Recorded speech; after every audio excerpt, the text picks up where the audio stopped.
The most gracious, the most merciful, respected students, friend, follower, your warm welcome in our online academy, the ESL Academy of Linguistic and Literature. Our contact number is 030563194464. Respected students, today we'll discuss Hedda Gabler and Hedda Gabler as a tragedy, Hedda Gabler as a tragic heroine, and after that we have another question. The question can occur like that: discuss Hedda Gabler as a modern tragedy, discuss Hedda Gabler as a classical tragedy, discuss Hedda Gabler as a tragic heroine, and then they can also ask Hedda Gabler may be regarded as classical as well as modern tragedy, or they can ask that find out features in Hedda Gabler as a modern or classical tragedy. They can ask any way they want, but we must know how to answer all these. हमें पता होना चाहिए कि how to answer all these. पहली बात तो ये है, एक साइड पे लिखें क्लासिकल ट्रेजेडी और एक साइड पे लिखें मॉडर्न ट्रेजेडी. क्लासिकल ट्रेजेडी के अंदर सुपरनेचुरल फोर्सेस होती हैं, या कुछ ऐसी फोर्सेस हैं जैसे डेस्टिनी है, जैसे अनसीन फोर्सेस हैं जो उसकी डेस्टिनी को कंट्रोल कर रही हैं एक ट्रेजिक हीरो की. हमारे पास ट्रेजिक हीरो था, चाहे वो हैमलेट ले लें, चाहे आप इडिपस रेक्स को ले लें, चाहे आप मैकबथ को ले लें. उसके अंदर एक हमार्टिया है और वो हमार्टिया उसको डोनफॉल की तरफ ले जाता है. अरिस्टोटल ने कहा था कि एक ट्रेजिक हीरो को रॉयल होना चाहिए, एक ट्रेजिक हीरो को रॉयल होना चाहिए और उसके अंदर एक हमार्टिया जरूर हो, जो हमार्टिया उसको अल्टीमेटली उसके डाउनफॉल की तरफ ले जाए. मजीद उसने कहा कि एक अच्छी ट्रेजेडी जो होती है उसमें प्लॉट जो है वो ओवरऑल होता है. प्लॉट जो है वो एक एसेंशियल एलिमेंट है, प्लॉट जो है वो सबसे इंपॉर्टेंट है. उसने कहा प्लॉट जो है वो बड़ा की वैल्यू रखता है और प्लॉट ही सब कुछ है एक अच्छी ट्रेजेडी का. उसका प्लॉट बड़ा खूबसूरत होता है. प्लॉट जो है वो ऐसी प्लॉट उसका ऐसा है कि वो भूलता नहीं, और वो सबसे इंपॉर्टेंट होता है ट्रेजेडी के अंदर. आप शेक्सपियर की किंग लियर को ले लें जी. एक बादशाह है, उसकी 3 बेटियां हैं, एक का नाम है गॉनरल, एक का नाम है रैगन, एक का नाम है Cordelia. You all daughters tell me how though you love me. He asked one by one. Gradually he asked one by one. He asked, you Regan, tell me how much you love me. You Goneril, tell me how do you love me. They said, we love you more than star, sun and everything. हम आपसे दुनिया की सारी चीजों से ज्यादा प्यार करते हैं, और वो ऐसे झूठ बोलती हैं और वो सारी दौलत जो है उनमें डिवाइड कर देता है. सारी दौलत जो है उनके अंदर उनमें डिवाइड कर देता है, और अल्टीमेटली क्या होता है उसके साथ, जो कॉर्डेलिया होती है वो उसको ओवरऑल सपोर्ट करती है. ये एक प्लॉट है जो हमें नहीं भूलता. हैमलेट का प्लॉट ले लें तो बड़ा आसान है, उसका वो भी एक ट्रेजेडी है, अच्छी ट्रेजेडी है. तो उसका प्लॉट ये है कि एक प्रिंस है, वो पढ़ता है यूनिवर्सिटी में और अल्टीमेटली उसकी मदर जो है उसके फादर को धोखा दे देती है, उसको कत्ल कर देती है और चचा से शादी कर देती है. हाँ जी, इडिपस है, इडिपस रेक्स है, तो उसका प्लॉट जो है वो भी हमें नहीं भूलता. वो भी एक आइडियल ट्रेजेडी है जिसको अरिस्टोटल ने माना है कि वो एक आइडियल ट्रेजेडी है. उसमें ये कि एक बच्चा पैदा होगा, वो अपनी मदर से शादी करेगा, फादर को कत्ल कर लेगा और फिर वो अपनी आंखें फोड़ लेगा. यानी प्लॉट जो है वो ओवरऑल होता है. अगर आपको कैरेक्टर भूल भी जाए तो आप तब भी उसका प्लॉट से आप उसकी स्टोरी जो है बता सकते हैं लोगों को कि भाई ये इसकी स्टोरी है, ये इसकी ओवरऑल इसका प्लॉट. तो एक तो ये है कि उसका ट्रेजेडी के अंदर प्लॉट जो है वो बड़ा स्ट्रॉन्ग होता है और प्लॉट जो है वो एसेंशियल एलिमेंट होता है. और क्लासिकल ट्रेजेडी के अंदर जो पर्सन है, जो हीरो होता है, वो एक रॉयल होता है. आप ये लिख सकते हैं पॉइंट, उसके बाद मैं आपको असाइनमेंट भी पढ़ाऊंगा. वो उसका हाई स्टेटस होता है क्लासिकल ट्रेजेडी में. अब दूसरी साइड पे लिखें मॉडर्न ट्रेजेडी. मॉडर्न ट्रेजेडी के अंदर जो सोशल नॉर्म्स एंड कन्वेंशन वो इतनी स्ट्रांग होती हैं कि वो एक हीरो और हीरोइन को वो ट्रेजिक हीरो बना देता है. वही उसके लिए, अगर हमने क्रूसिबल पढ़ा, the crucible bye Arthur Miller, उसमें जो जॉन प्रॉक्टर है वो सोशल वैल्यू को और जो कन्वेंशंस थी उसको तो ब्रेक नहीं कर सका, और वही उसकी कॉज बनी ट्रेजेडी की। वो लोगों के साथ मिलता नहीं था, घूमता नहीं था, चर्च नहीं जाता था, उनको फॉलो नहीं करता था। तो अल्टीमेटली आर्थर मिलर ने भी उसमें पॉइंट आउट किया कि वो सोशल जो नॉर्म्स थी, कन्वेंशन थी, वो इतनी स्ट्रॉन्ग थी कि वो उसकी ट्रेजेडी का बायस बने, वो इतनी पावरफुल थी। वो फोर्सेस जो सोशल वैल्यूज हैं वो कॉज बन रही हैं ट्रेजेडी का। और यहाँ पे सुपर नेचुरल फोर्सेस हैं, जैसे डेस्टिनी है, जैसे फेट है, जैसे जो प्रोफेसीज हैं, गॉड गॉडेसेस हैं, और वो बनती हैं कॉज ट्रेजेडी का। और इसके अंदर एक और चीज है कि सोशल फ्लॉ जो है ये होता है कॉज, सोसाइटी सोशल फ्लॉ, ये मॉडर्न ट्रेजेडी के। और ये लॉज जो हैं बड़े स्ट्रिक्ट हैं। आप क्रूसिबल की एग्जाम्पल दे सकते हैं, आप हेडा गैबलर की एग्जाम्पल दे सकते हैं मॉडर्न ट्रेजेडी का, अगर वो इन दोनों का डिफरेंस पूछे तो। और इसके अंदर क्या है, अगर हम इसको क्लासिकल ट्रेजेडी अगर लें तो ये क्लासिकल ट्रेजेडी भी बनती है कि वो रॉयल है, डेफिनेटली एक गैबलर की बेटी है, हाई स्टेटस था उसका, अपर क्लास से ताल्लुक रखती थी, उसके अंदर भी एक हमायतिया था कि वो इम्पल्सिव एक्शन लेती थी, कि he is taking action without you could say without thinking, without contemplating, without meditating, without having a planned decision. She is taking impulsive decision. Impulsive होता है जो unplanned decision है, वो unplanned decision कर रही है, वो unplanned work कर रही है, वो जो करती है irrational work कर रही है, emotional work कर रही है, और उससे वो क्या बहुत सारे उसके अंदर फ्लाज आ जाते हैं। उस फ्ला की वजह से वो ट्रेजेडी होती है, जब वो एक तो वो उसे मैनिपुलेट करने की कोशिश करती है लव बॉक को, और उसके बाद जज ब्रॉक जो है उसको अपने साथ मिलाती है, तो वो ही उसकी कॉज बन जाते हैं ट्रेजेडी का, क्योंकि वो अब किसी के हाथ में मैनिपुलेट नहीं होना चाहती थी, वो दूसरों को करती थी। तो ये दोनों चीज़ों पे, दोनों ट्रेजेडी पे, मॉडर्न ट्रेजेडी भी है और एज वेल एज ये हम कह सकते हैं कि क्लासिकल ट्रेजेडी भी है, हेडा गैबलर। हाँ जी, हमारे क्वेश्चन जो है ये सारे इस तरह हम इसके अंदर देखेंगे। और इसमें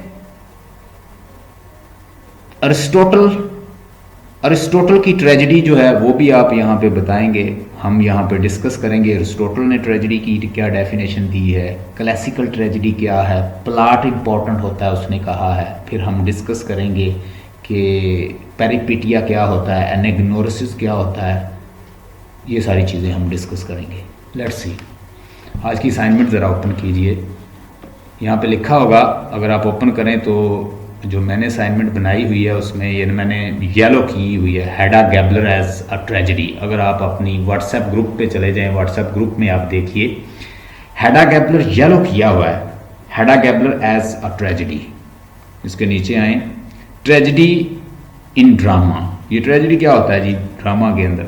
When most of us think of the theatre, we usually picture the two masks representing comedy and drama. Regardless of whether the play qualifies as one or other, almost every play is attempt to bring chaos to order.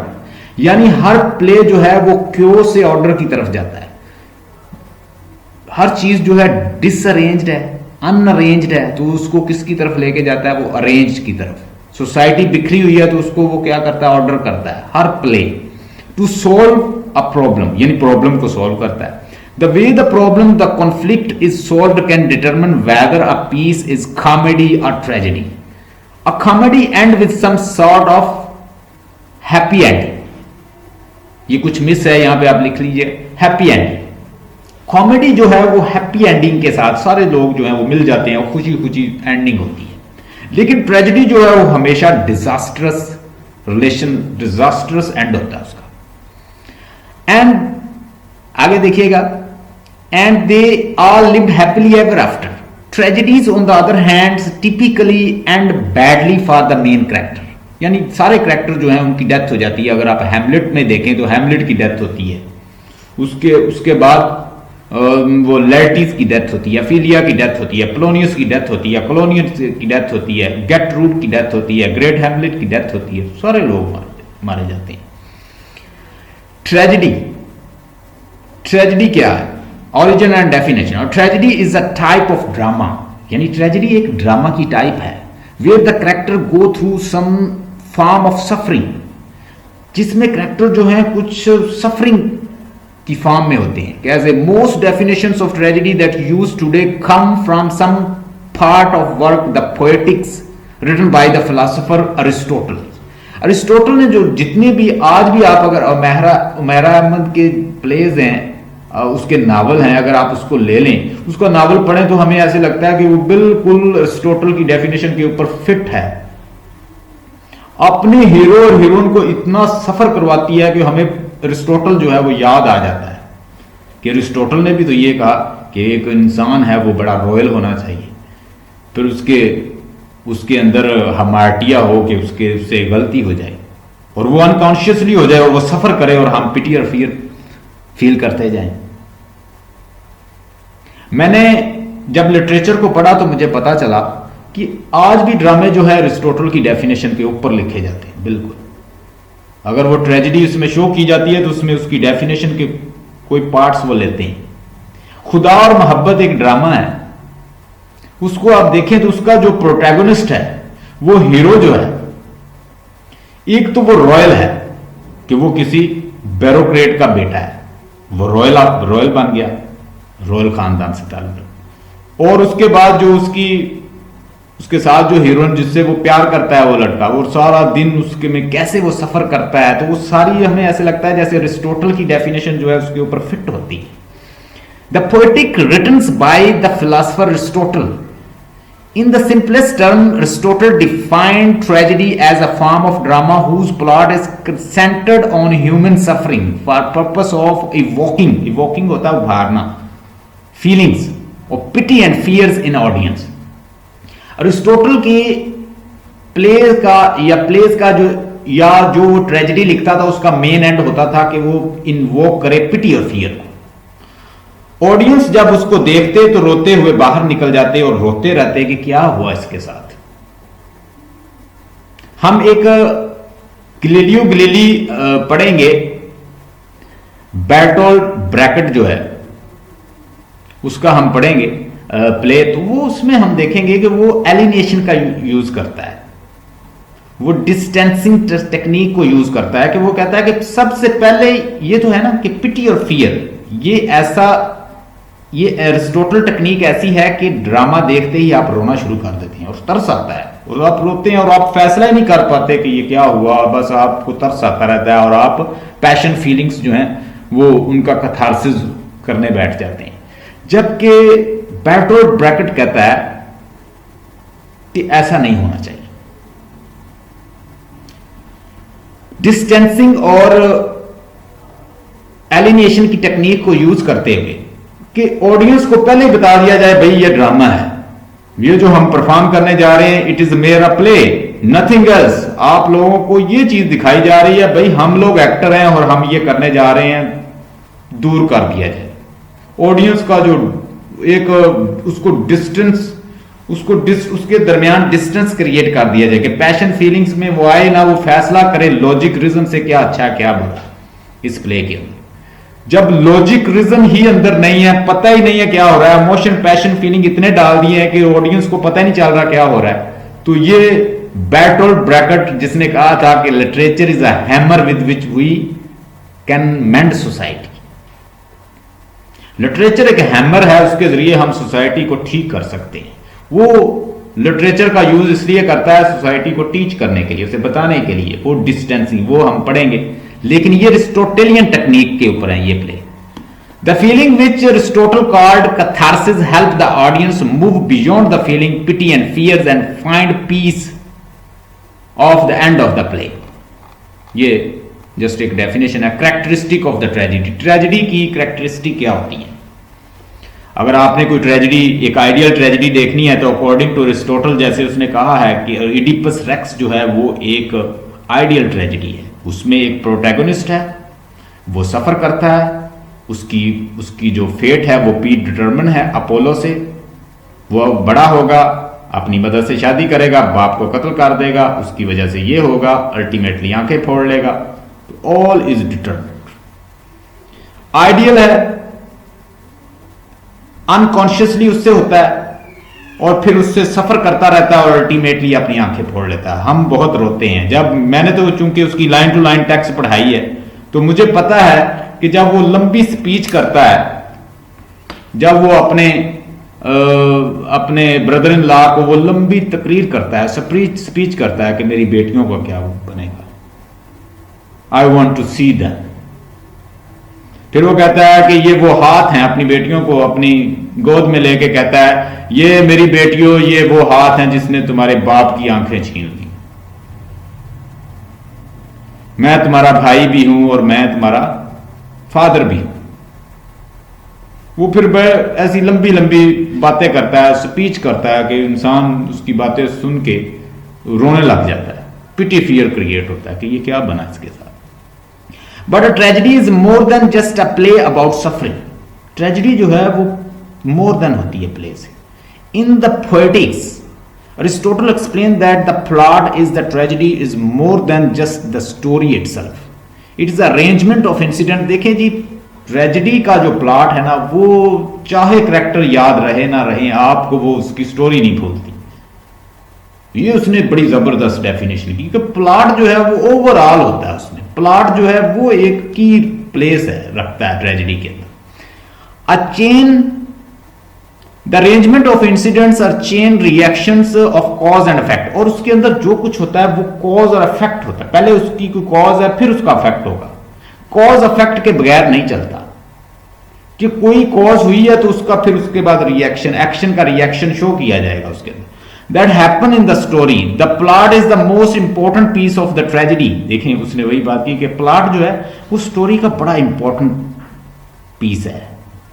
मैंने आपको मिसाल दी Hamlet की, मैंने आपको मैकबथ की, मैंने आपको Othello की, मैंने आपको किंग लियर की, मैंने आपको मिसाल दी डॉक्टर फास्टस की।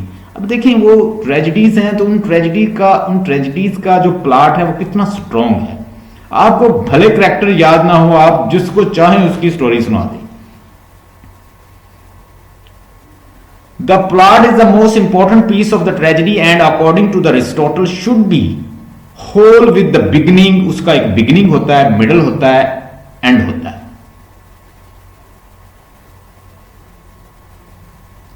बल्कि उसका एक बिगिनिंग होता है, उसका एक मिडल होता है, उसका एक एंड होता है। अरिस्टोटल कहता है कि बिगिनिंग ऐसी हो कि पता चले कि इसके बाद कुछ आ रहा है। फिर अरिस्टोटल कहता है कि मिडल ऐसा हो कि उसके बाद ये पता चले कि इसका एंड भी है, और एंड के बाद एंड ऐसा हो कि पता चले कि इसके बाद कुछ नहीं है। Where all the events are dependents on the previous. अब देखें वो मिडल, स्टार्ट, मिडल और एंड का बता रहा है। Where all the events are dependent on the previous and lead to the next. कि उसकी स्टोरी जो है वो उसके अंदर क्या कोहेजन्स और कोहेरेंस होनी चाहिए। कि एक बार बताई जा रही है तो अगले की पता हो, वो रिलेट करे पिछली के साथ, तीसरी के साथ, फिर और एंड, मिडल और एंड, बिगिनिंग, मिडल और एंड, इस तरह चलता जाए कोहेरेंस के साथ। Where all the events are dependent on the previous and lead to the next, because they are all tied together. कि वो सारे जो हैं वो जुड़े हुए हैं इवेंट एक दूसरे के साथ। आप इडिपस रेक्स को देखें तो वो जब वो वहां से दौड़ के जाता है तो वो किस लिए दौड़ के जाता है? पता चलता है कि वो इसलिए दौड़ के गया कि पीछे उसको पता चल रहा है, उसको फॉर्चून टेलर बता रहे हैं कि तुम अपनी मदर से शादी कर लोगे, फादर को कत्ल कर दोगे। वो अपने घर से दौड़ जाता है और अल्टीमेटली फिर जाके अपनी फेट के सामने खड़ा हो जाता है। Because they are all tied together and usually to the same person. This create unity. और ये यूनिटी क्रिएट करता है, चाहे वो जहां से भी फॉर्चून टेलर से और कहां से अपने पॉलीबस से अपनी मदर से बच के जाता है तो अल्टीमेटली फिर वो अपने एंड के पास आ जाता है। तो वो कैसे एक ही इंसान से कैसे जुड़े होते हैं, यूनिटी कैसी है उसकी। The plot is slightly different than what we see in standard plot diagram. देखिएगा, we start with the incentive moments or the moment that begins the cause and effect chains of event. हाँ जी, इसके अंदर क्या होता है, एक plot के अंदर आपको अच्छा प्लॉट जो है उसके अंदर रिवर्सल पाया जाएगा, पेरिपिटिया पाया जाएगा, उसके अंदर अनेग्नोसिस पाया जाएगा। अभी मैं आपको बताता हूं कि पेरिपिटिया क्या होता है और अनेग्नोसिस क्या होता है। रिवर्सल ऑफ सिचुएशन, उसके अंदर क्लाइमैक्स होगा। एनाग्नोसिस का मतलब होता है जब रिकग्नाइज कर लेता है, रिकग्निशन हो जाती है कि भाई मैंने ये सिन किया, मुझे इस वजह से ये मुझसे गलती हुई, वो रिकग्नाइज कर लेता है अपने फॉल्ट। रिवर्सल ऑफ सिचुएशन के सिचुएशन हेडा गैब्रियल जो है बड़ी टॉप पे जा रही है, लोग एडमायरर साथ हैं, इधर इर्द गिर्द हर जगह पे उसके क्या एडमायरर हैं। कहते नो डाउट, वो कहती है मिस टेस्मैन ने क्या कहा, आंट जोजो ने कहा कि she is beautiful since she is born, she is no doubt. वो कहती है Tesman there is no doubt she is beautiful since she born, इसमें कोई डाउट ही नहीं है, ये इतनी खूबसूरत है जब से ये पैदा हुई है। एडमायरर जो हैं इसको इर्द गिर्द हैं, तारीफें करने वाले इर्द गिर्द हैं, चाहने वाले बहुत ज्यादा हैं, और जब से खूबसूरत पैदा हुई है, ऊपर से एरिस्टोक्रेटिक भी है, बहुत खूबसूरत है। लेकिन उसका जब फॉल होता है वो भी हमने देखा। The reversal sometime called the peripeteia a reversal circumstances for the worst.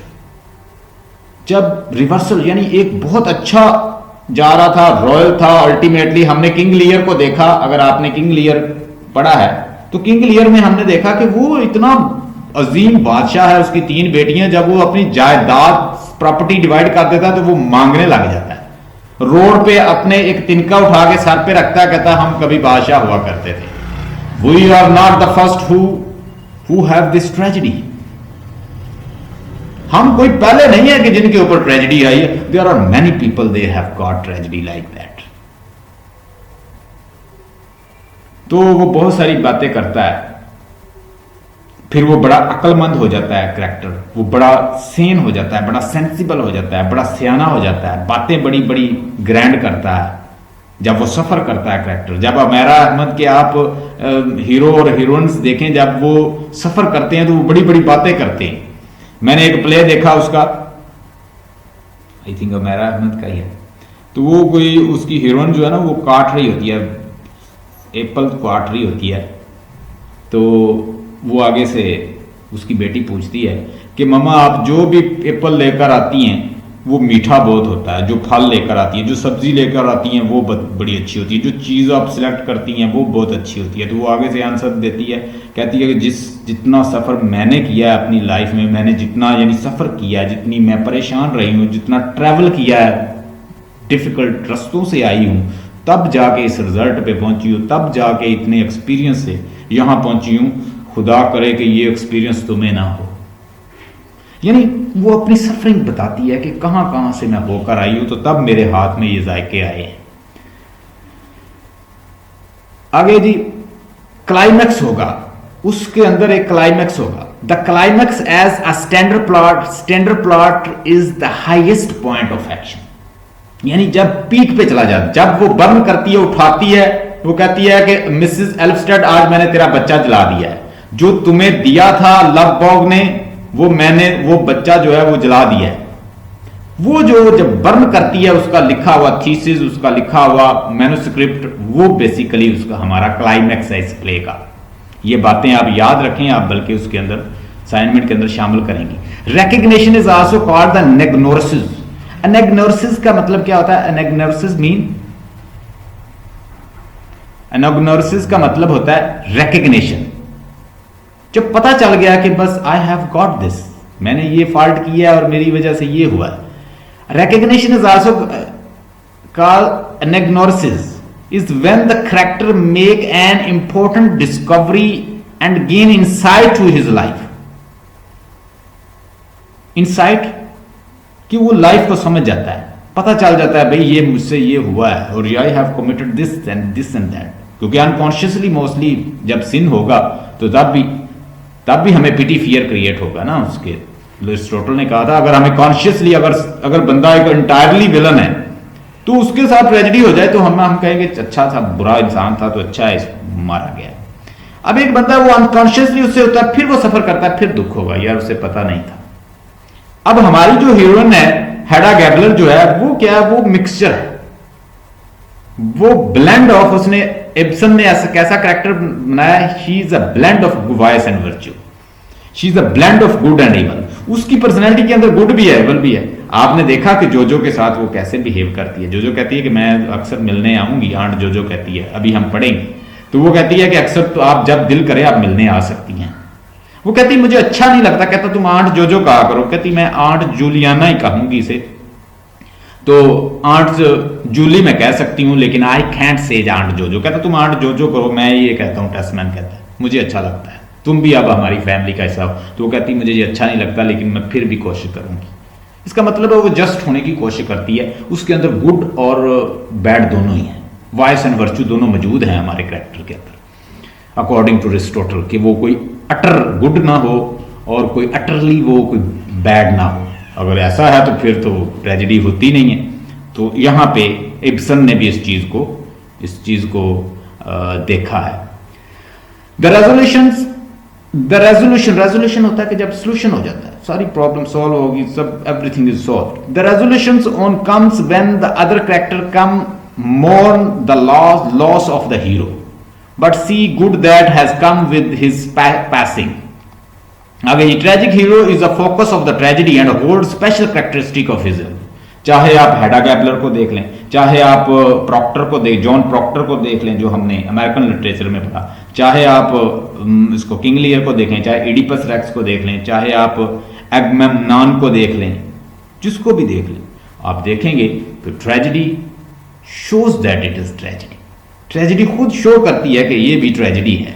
Aristotle believe the tragic heroes are possess similar qualities and ideas that is still taught in literature courses today, and while there are variant and debates surrounding specific character tragedies, the tragic hero is usually the man following the characters. अब देखें जी, tragic जो tragedy है, या बहुत सारी tragedies ऐसी हैं जैसे हेडा गैबलर की ट्रेजेडी है, जैसे हैमलेट की ट्रेजेडी है, जैसे इसके अलावा दीगर ट्रेजेडीज ऐसी मौजूद हैं। इन ट्रेजेडी के ऊपर अभी डिबेट जारी है कि क्या वो मैड था या नहीं था, क्या जो करेक्टर है हेडा गैबलर का वो किस तरह का करेक्टर है, वो कितना कॉम्प्लेक्स करेक्टर बनाया कि अभी उसकी डेथ के बाद, इब्सन की डेथ के बाद still debate this, it's a hot issue and critics they are debating over it whether Hedda was a good character और bad character, what kind of character she was, वो किस तरह की उसका करेक्टर था, अभी भी उसके ऊपर डिबेट है, बड़ा यानी वसी उसने एक करेक्टर बनाया है। He comes from a place of importance, he is likely a nobles और इवन अ किंग, यानी वो किसी नोबल खानदान से आता है, वो अजीम होता है, वो अजीम होता है, वो नोबल होता है, किंग होता है, इस तरह की पर्सनैलिटी होता है मोस्टली जो हीरो होता है। while he is a great guy and he is not perfect, यानी वो ग्रेट भी है लेकिन परफेक्ट भी है, जैसे हेडा गैबलर है हमारे इस प्ले की। The tragic flaws are the mistakes the hero makes lead to his downfall, जो वो ट्रेजिक फ्लॉ करता है जो उसके अंदर मौजूद है वही उसका हमार्टिया ही उसको डाउनफॉल की तरफ ले जाता है। लेकिन क्लासिकल ट्रेजेडी में हमने देखा कि वो सुपर नेचुरल फोर्सेस जो हैं वो भी इन्वॉल्व होती हैं। The hero makes a choice that the result in his own sufferings, Even though the hero suffers in the end, he learns something about himself. जब हीरो सफर करता है तो वो एक नया इंसान बन जाता है, वो पहले जैसा नहीं रहता। He has learned lot of lesson and he started reflecting. He started saying good thing. He started even saying quotes. वो quotes बोलता है। As flies to the rotten boy, we are to the god. They kill us for their sport. King Lear के अंदर कहता है You and me are the true girl. You and me are the true birds. Let's go to the cage and I will tell you old tales and you will sing a song for me. Who said? King Lear said. फिर उसके बाद कहता है एक फूल का character होता है, कहता है donkeys are caught by the necks, buffaloes by the legs. फिर वो कहता है speak less than you thou knowest, go more than thou goest. Speak, leave thy drink and thy war, and always keep in the door. जितना जानते हो उससे कम बोलो, जितना सुन सकते हो उससे ज्यादा सुनो, वो कहता है किंग लियर के अंदर फूल का करेक्टर। तो बड़े कोट्स बोलते हैं उसके अंदर, ट्रेजेडी के अंदर वो शामिल करता है शख्स। सॉफोकली, king लियर्स, Oedipus the king is an excellent example of tragedy plot with the tragic hero. The story begins with the incentive moment. There is a plague in Thebes and Oedipus vows that he will take care of it. It begins with the cause and effect. अब देखिए बड़ा solid cause है भाई, हमने उसके अंदर देखा कि इडिपस जो है वो खड़ा है, उसके घर में, उसके इलाके में, थीब में एक बहुत बड़ा कहत आया हुआ है और लोग उसके बाहर से जमा हो जाते हैं, कहते हैं बादशाह सलामत, हमें वैसे ही निजात दिलाओ जैसे आपने हमें स्फिंक्स से निजात दिलाई थी। यू वाज, आप मसीहा बनकर आए थे और हमें इनसे निजात दिलाई थी, अब भी कुछ करो फॉर गॉड सेक। कहता है govern, rule on live people rather than dead people. मुर्दा लोगों पे हुकूमत ना करो, जिंदा लोगों पे हुकूमत करो, कुछ करो हमारे लिए। तो ये पढ़ लीजिएगा, यही चीज है। नीचे आ जाए, Hedda Gabler. Hedda Gabler, Hedda Gabler is a story of a noble lady who is a slave of her own ambitions. अपनी एम्बिशन की वो गुलाम है और इसकी स्टोरी है। Henrik Ibsen has successfully achieved his target of writing tragedy by presenting a story in which illicit desires of Hedda Gabler's lead her towards annihilations. Annihilation का मतलब लिखें तबाही, कि उसके जो बुरे अज़ाइम होते हैं, बुरी ख्वाहिशात होती हैं, वो तबाही की तरफ ले जाती हैं उसको। In other words, Hedda Gabler is not only a play but indeed a tragedy in which a woman herself is responsible for her destruction because of her desire। कि वो अपनी ख्वाहिशात की वजह से डिस्ट्रक्शन की तरफ जाती है, अपनी डिजायर की वजह से। The play remains a debate for critics even after the death of the Henrik Ibsen, that whatever it completes requirements of the tragedy not as discussed in Poetics by Aristotle. Most of the critic thinks that Henrik Ibsen exaggerated the role of the Hedda Gabler. बहुत सारे critic कहते हैं कि उसने exaggerate किया, बढ़ा चढ़ा के बयान किया है। He has given this play a melodramatic touch। लिखे melodramatic का मतलब, melodramatic का मतलब होता है जब बहुत ज्यादा एक्सट्रीम मोशंस, पैशन, फीलिंग आप डाल देते हैं किसी प्ले के अंदर, तो उसको कहते हैं प्यार, लव, मोहब्बत की जो एक्सट्रीम पैशन, मोशन डाल दें तो उसको कहते हैं melodramatic। However, they agree that it fulfills the requirement of the modern tragedy, though not of the Aristotle's to some extent। अब देखेंगे, कहता है जी मॉडर्न ट्रेजेडी जो है उसकी जो रिक्वायरमेंट है ये बड़ी हद तक फॉलो करती है। उसमें जी रॉयल बंदा ही होना चाहिए, इसमें रॉयल नहीं है क्योंकि किंग तो नहीं है वो, और मिडिल क्लास में उसकी शादी हुई है। फिर हमने देखा कि वो rather than super natural forces के अलावा उसे सोसाइटी जो है वो टेंशन दे रही है। तो ये चीजें मॉडर्न ट्रेजेडी की तरफ जाती हैं ज्यादा। When discussing tragedy, neither Aristotle can be ignored nor can William Shakespeare be underestimated। जब हम ट्रेजेडी की बात करेंगे तो विलियम शेक्सपियर भी आएगा, एलिजाबेथन राइटर जिसको हम रेनेसेंस एज का राइटर है, और साथ हमारे अरिस्टोटल की डेफिनेशन आएगी, और अरिस्टोटल ने जो डेफिनेशन दी है ये दोनों डिस्कस होंगे। Shakespeare be underestimated। There is a difference between Aristotelian tragedy and Shakespearean tragedy। Regardless of that, purpose of tragedy is the same।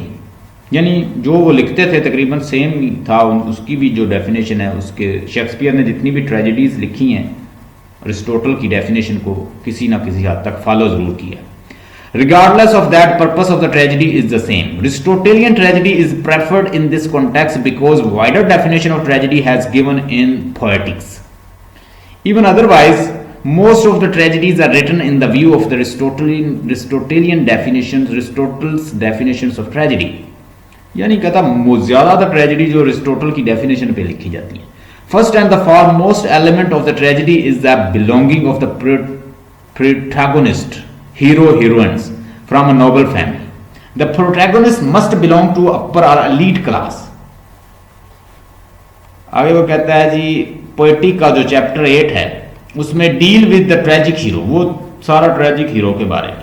The tragic hero according to Aristotle should be the man of the noble nature. अब Hedda Gabler के साथ हम उसकी definition को भी compare करेंगे। Definition mind में रखनी है कि अरिस्टोटल कहता है एक रॉयल पर्सन हो, उसके अंदर एक हमार्टिया हो, वो हमार्टिया उसे डाउनफॉल की तरफ ले जाए, और जो वो सिन करे वो कॉन्शियस ना करे, कॉन्शियसली अनकॉन्शियसली उससे हो जाए। ठीक है जी, वो ना अटरली गुड हो इंसान और ना अटरली बैड हो, उसके मिड में हो। अगर ज्यादा ही बुरा है तो हम कहेंगे यार ये तो अच्छा हुआ मार गया, अगर ज्यादा ही अच्छा है तो हम कहेंगे यार ये तो शहीद हो गया। तो वो कहता है कोई दरमियान में हो बंदा। Hedda Gabler too belongs to the elite class family. She is a daughter of the general. As a general's daughter, she has a good influence in the society. Portrait of the General Gabler that hangs above the sofa. हमने देखा कि जब वो general Gabriel का portrait जो है ऊपर लगा हुआ कमरे में. And again reference of the guns in the plays and the discussion between the many of the characters revealed Hedda's birth in the dignified family. Hence, Hedda Gabler fulfills the requirement of the Aristotelian tragedies to the extent of belonging. अब देखें इसमें हमारे दोनों सवाल आ जाएंगे. अगर वो हमसे पूछता है कि Hedda Gabler as a is totally is following the step of the Aristotelian definition, तो हम फिर भी उसे एक्सप्लेन कर लेंगे. अगर वो कहता है मॉडर्न ट्रेजेडी तो हम फिर भी एक्सप्लेन कर लेंगे. अगर वो दोनों का ब्लेंड कहता है हम तब भी बता देंगे. अगर वो इनमें डिफरेंस पूछता है तब भी, यानी हम 4-5 सवाल इसमें इससे कर लेंगे. Of Aristotelian tragedy to the extent of the belonging of the character from a noble class. Needless to mention that Aristotle does not prefer a woman for tragedy. Aristotle ने लेकिन प्रेफर नहीं किया कि औरत हो ट्रेजेडी के लिए, वो हमेशा मेल को लेता था. He considered women inferior to men. वो inferior क्योंकि वो सोसाइटी उस वक्त और थी. Secondly, a tragic characters must not be virtuous. If a virtuous man falls from the prosperity to adversity, then it may shock us. It will not excite pity and fear. Likewise, a bad man must not show a tragedy. Passing from adversity to prosperity is absolutely alien to the spirit of tragedy. I hope you are understanding my point. जो मैं आपको point बता रहा हूं ये आप understand कर रहे हैं, बड़े सिंपल है. Besides इसके अलावा if the hero is bad, then again it will excite neither pity nor fear. It will just satisfy the moral sense. Thus, the tragic hero must be the combinations of these both elements for the purpose of invoking pity and fear. यानी वो दोनों के दरमियान हो. As far as Hedda Gabler is concerned, she fulfills the requirement of tragedy. She is not a virtuous lady. वो कोई इतनी virtuous lady नहीं थी कि वो कोई बहुत नेक lady थी. वो जज ब्राक के साथ भी चाहती है ताल्लुकात. वो लव बॉब के साथ सेक्सुअल बातें करती है. साथ वो घर में भी ठीक है, अपने हस्बैंड के साथ भी ठीक है. तो इट मीन वो मिड में है, वो हर तरह की है. उसकी डिजायर्स जो हैं वो बड़ी एक्सट्रीम है. उसकी डिजायर जो है वो बड़ी रेवोल्यूशनरीज है. वही रेवोल्यूशनरी डिजायर उसे ले डूबती है. She is unethical desires, she has unethical desires and she hopes that her desire would be fulfil one day. और ये वो चाहती है किसी ना किसी दिन वो फुलफिल करेगी. वो ट्राइएंगुलर रिलेशन बनाने की कोशिश करती है, एक्स्ट्रा मैरिटल अफेयर चलाने की कोशिश करती है. लव बॉब के साथ भी उसका चक्कर था. She is also not too bad for the tragedy. Therefore, combination of good and bad makes Hedda Gabler a perfect tragic heroine. Thirdly, in the view of Aristotle, tragic hero fall from positions of lofty होता है अजीम, बुलंद, आला, eminence and disasters which wrecks his life. wreck होता तबाह करना. May not be due to the deliberate wickedness but due to some great errors or frailty. या तो वो कोई फ्रेलिटी की वजह से हो या कोई एरर ऐसा है कि वो आप अनकॉन्शियस आपसे हो जाता है, आपको पता ही नहीं चलता. Errors or frailty may be regarded as a mistake due to inadequate knowledge of the particular circumstances. It may also be, आप यहाँ पे हवाला दे सकते हैं, आप हवाला दें यहाँ पे एडिपस रेक्स का. तो उसे पता नहीं था वो मेरी मदर है, नहीं तो वो शादी ना करता उससे. It may also be regarded as a hamartia, the act which is conscious and intentional but not pre-planned. उसका pre-planned नहीं था. It may be act which is committed in anger. Nevertheless, to be concise, a hero must suffer because of hamartia. यानी वो hamartia उसे ले डूबे और hamartia ही उसे लेके जाए ultimate end की तरफ. So far, Hedda Gabler is concerned, there are a lot of incidents in the play according to which Hedda's rash judgment is evident. We face much difficulty to identify that which incident is most responsible for Hedda's destructions. उसने इतना ambiguous ये character बनाया कि हमें पता ही नहीं चलता कि वो कौन सी असल वजह है जिसकी वजह से उसकी अल्टीमेट डिस्ट्रक्शन हुई. Her decision of leaving Lovebob, her decision of marrying Tisman, her decision of holding Lovebob's manuscript and give him to Gunn are her choice, but all these are not pre-planned. ये सारे pre plan ये अचानक वो करती है. Moreover, the spectators does not find that these choices were taken in a rashness. Hedda was aged enough to take a decision of marriage, and her choice of rejecting Lovborg as well as accepting Desmond was totally justified. She chooses a man whom she does not love because he is destined to be a professor. Therefore, he is better than the Lovborg. She makes such decision. अब वो Lovborg को select क्यों करती है, ये मैं वैसे आपको बता दूं. उसने ये सोचा कि Lovborg जो है वो तो शराब पीता है, तो वो इलिजिटिमेट इलिसिट रिलेशन भी वो फॉरवर्ड भी हो रहा था, तो इसलिए उसने उसे धमकाया और ऊपर से पिस्टल से फायर किया और वो दौड़ गया और वो चला गया. और जबकि टेस्मन जो है उसका एक अच्छा फ्यूचर है और वो एक्सपेक्टेड राइटर है और he can be scholar and good writer in future, and he does not drink like Lovborg, और Lovborg की तरह वो शराब नोशी भी नहीं करता. All these incidents are evident that she brings her destructions by her own hand. Hence, the requirement of hamartia has also been fulfilled in the play.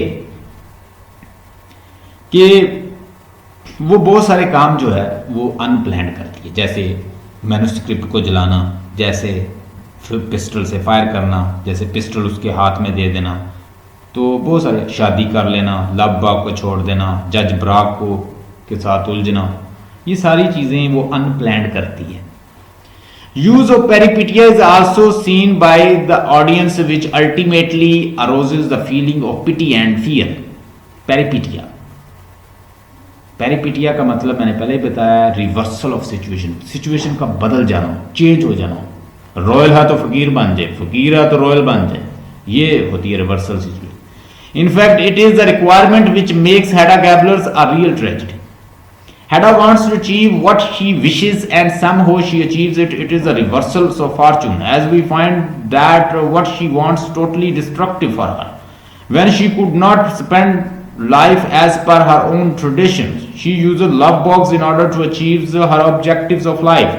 Furthermore, she wants those qualities in her husband which are in Lovborg. Ultimately, when she could not accomplish her desire, she suggests Lovborg to commit suicide. After the end of Hedda's life, when it is disclosed that Lovborg dies due to the injury that robs him of his every manliness, then it causes catharsis due to the pity and fear. अब पहली बात तो ये है कि वो चाहती थी कि मेरा हस्बैंड जो है वो मेरा ख्याल रखे, मेरी विशेष के मुताबिक चले, और वो उसके मुताबिक नहीं चल रहा था. फिर वो उसे पिस्टल देती है, तो पिस्टल उसकी कोई स्पेशल प्लेस पे जब वो फायर होता है या उसके बुलेट लगती है, तो वो उससे भी वो खुश होती है कि अच्छा हुआ कि ये इसके यहाँ पे पिस्टल लगा है, यानी वो जो बुलेट है उसने यहाँ पे टच किया है. तो this is what she is satiating her desire. वो एक तो उसे गुस्सा है कि उसका हस्बैंड जो है वो चीज़ नहीं है जो वो चाहती थी. वो सारा दिन बुक्स में रहता है, थीसिस लिखता है, किताबें पढ़ता रहता है, इवन हनीमून पे भी वैसे लग रहा है. तो she wants the qualities like Lovborg because he was drinking, he was enjoying, he was playing with the girl, he was a playboy, and she wants such kind of husband. Upshoot of above discussion is that the Hedda Gabler is no doubt a tragic character, and play Hedda Gabler is indeed a tragedy. A society has been presented by Henrik Ibsen in which the women are unethical and unafraid more of the scandals than their inner souls. The story is none merely a simple folk tale but true tragedy in every sense. Henrik Ibsen achieves his target of creating a successful tragic character. Eventually, by the combination of every ingredient of tragedy, his play Hedda Gabler can be added as the list of tragedies. वो कहता है जी, conclude हमने ये किया कि ये एक tragedy है और इसको लिस्ट ट्रेजेडी की लिस्ट में गिना जाए, बिकॉज इसमें सोशल जो है कन्वेंशंस जो हैं, सोशल प्रेशर जो है वो कॉज बनता है ट्रेजेडी का, और उसने ऐसा करेक्टर बनाया है जो करेक्टर के अंदर blend of good and vice है, वाइस एंड वर्च्यू है. And both the things are included. Character is a lofty, character has hamartia, character has there is a ignoraces, and ignoraces there is a peripetia.